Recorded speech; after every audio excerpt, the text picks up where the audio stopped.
Estamos aqui para mais um Café Mais Palavra da comunidade.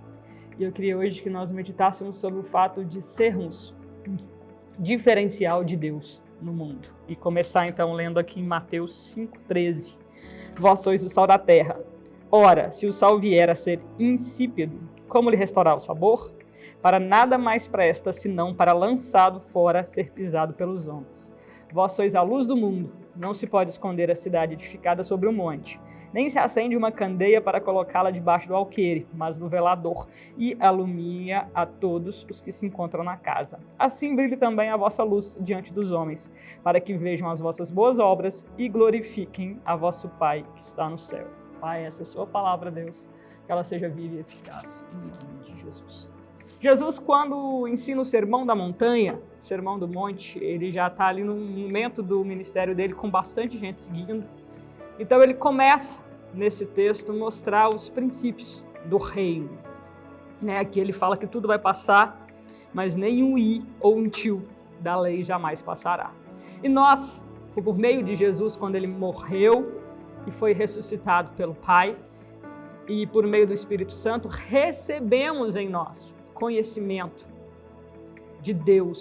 E nós já temos em nós estabelecido o reino dos céus. Ainda que a integralidade do reino venha lá no milênio, tenha muitas situações para acontecer até lá, nós que reconhecemos Jesus como Senhor e Salvador, já fomos separados do mundo e já estamos caminhando o caminho que Jesus abriu. Então aqui Jesus fala que nós somos sal da terra, algo que dá gosto, sabor, e se a gente perde esse diferencial, esse sabor não pode ser restaurado. E principalmente que nós somos luz no mundo. E que a luz ela é colocada para iluminar, não escondida. Não se esconde uma cidade sobre os montes, mas sim coloca uma candeia no lugar onde ela ilumine todas as coisas. E cada um de nós, por meio do Espírito Santo, pode ser o sal e ser colocado por Deus de forma a ser luz. E eu queria que a gente meditasse nisso com um exemplo, vindo lá do Antigo Testamento, um profeta chamado Daniel. Todos os outros profetas, você pega os grandes profetas, Isaías, Jeremias e Ezequiel, eles foram chamados para Deus, separados para Deus para trazer uma mensagem exata ao povo. Daniel, ele foi levantado e ele foi usado por Deus dentro do governo babilônico à época, ao lado de Nabucodonosor. Depois ele passou pelos Medo-Persas e teve sempre ali, do lado dos reis, das autoridades daquela época. E eu queria trazer isso como uma analogia, que aonde nós estivermos, muitas vezes a gente acha que o profeta de Deus, o grande pastor de Deus é aquele que tem uma igreja, um ministério, esquece que a gente pode fazer muita diferença no nosso meio, aonde nós estamos. Então eu queria trazer o profeta Daniel, lembrando o contexto histórico de Daniel. Ele foi levado pela Babilônia na primeira deportação do governo babilônico do povo judeu. Nabucodonosor, lá no governo de Joaquim, mandou que a família real e as pessoas nobres fossem levadas para a Babilônia. Quando aquele povo chegou lá, o rei deu uma ordem seguinte a Aspaz, um dos servos dele, que ele fosse até o povo que veio, o povo que chegou, e buscasse pessoas para trabalhar com ele. E tinha aqui as características descritas em Daniel 1,4. Jovens sem nenhum defeito, de boa aparência, instruídos de toda a sabedoria, doutos em ciências, versados no conhecimento, que fossem competentes para assistirem no palácio do rei e lhes ensinasse a cultura e a língua dos caldeus. Daniel esteve entre esse povo, dentre essas características ele foi levado.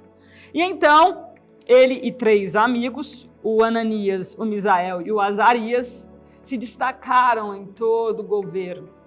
Tiveram lá situações como serem levados, Daniel foi levado à cova dos leões, e os amigos dele foram jogados em uma fornalha por se manterem separados. E em todas as situações, o rei acabou dando glórias ao Deus vivo por meio da vida dessas pessoas. Então teve uma situação peculiar. Eu já li aqui que essas pessoas eram convidadas a aprender da cultura dos babilônicos, mas Daniel se recusou a uma outra coisa que tinha lá também. Determinou-lhes o rei a ração diária das finas iguarias da mesa real e do vinho que ele bebia. O rei mandou também que aquele povo aprendesse a gostar da forma de viver babilônica. Então, aqui em Daniel 8, nós temos que ele, Daniel, resolveu Daniel firmemente não contaminar-se com as finas iguarias do rei, nem com o vinho que ele bebia. Então pediu ao chefe dos eunucos que lhe permitisse não contaminar-se. E Daniel, então, foi conversar com o eunuco. Deus amoleceu o coração do eunuco, mas o eunuco tinha um problema. Ele tinha medo do rei se voltar contra ele, medo de Daniel ter uma aparência diferente das outras pessoas. Então Daniel falou com ele: faça o seguinte, por 10 dias, dê legumes e água a mim e aos meus amigos. Se nós tivermos alguma diferença dos outros, nós comeremos do que todos comem. E no final desses 10 dias, eles estavam mais sadios do que aqueles outros. E então, eles passaram, eles se diferenciaram.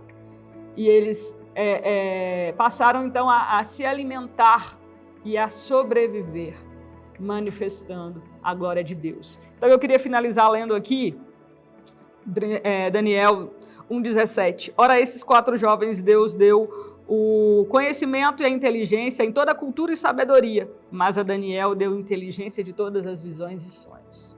Foram pessoas que se destacaram, foram pessoas que manifestaram o amor de Deus diante de um governo que se levantou para oprimir o povo de Deus. Então, que nós sejamos, qualquer função da nossa vida, sal e luz. Sal, a gente se separe, como Daniel e os amigos fizeram. E luz, a gente pode permitir acontecer, porque Deus vai nos colocar nos lugares e na hora que Ele precisar de nós. Pai, muito obrigada, Deus, porque o Senhor manifestou em nós o Teu reino por meio de Jesus. Muito obrigada, Pai, porque nós podemos Te glorificar dizendo: Santo, Santo, Santo és o Senhor Deus, o Todo-Poderoso, aquele que era, que é e que há de vir. E que essa seja a nossa realidade, Deus, em